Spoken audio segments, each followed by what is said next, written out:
All right, let's talk a little NFL defensive rookie of the year. Yesterday we talked offensive rookie of the year. Let's look into the defense today. As you look at this market on BetMGM, Abdul Carter, the clear favorite, makes a ton of sense, right? At plus 250, arguably the best player pound for pound in this draft. Maybe you could argue Travis Hunter, potentially, who's right behind Carter in the odds board. But look at the situation that Carter steps into. Giants are going to be one of the best defensive lines in all of football. You got Dexter Lawrence there, who's really good. Brian Burns is awesome. Kayvon Thibodeau is a former first-round pick. And now you get Abdul Carter as well. He's going to get a lot of one-on-one opportunities on the outside. If he stays healthy, the production should be there. I think he's a worthy favorite at plus 250, but not a guy that I would bet at that price. Travis Hunter's next at plus 750, and like we were talking about yesterday with Offensive Rookie of the Year, just not a guy I want to bet. I do have my concerns about all the injuries. He's a terrific talent. If I had to choose between betting Hunter for Defensive or Offensive Rookie of the Year, I'd probably go with Offensive Rookie of the Year. The Jags are not moving up from 5 to 2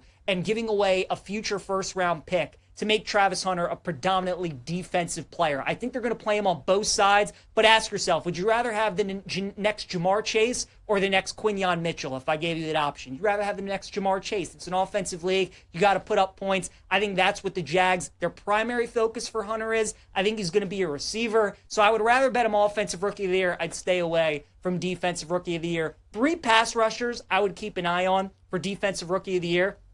First one's going to be Mykel Williams for the San Francisco 49ers. San Fran gave away a ton of defensive players during the offseason. They let go of a lot of guys. They still got Nick Bosa there, who's going to be on one side of the ball. Robert Saleh comes back to coordinate the defense, and now steps in Mykel Williams, a guy that I think a lot of people thought maybe San Francisco reached for. Maybe they should have gone a different direction with a couple other players. But look, John Lynch, their GM, was a terrific defensive player. Saleh is a great defensive head coach. They must have seen something in this dude that they really like. That's good enough for me. I think he's worth a look at 10 to 1. Mike Green for the Ravens at 12 to 1, I think is a good play as well. Ravens defense is going to be awesome this season. They have been waiting for an elite pass rusher since Terrell Suggs. I think they might have found it in Mike Green, so I think he's worth a look at 12 to 1. And then Shamar Stewart of the Cincinnati Bengals at 15 to 1. We all just saw Trey Hendrickson have an unbelievable year for Cincinnati. Why? Because the Bengals are an all-offense, no-defensive team. Cincinnati scores a bunch of points, but they also give up a bunch of points. And who does that benefit in the awards market? That would be a pass rusher. Because when Cincinnati's scoring a bunch of points, the other team's got to keep up,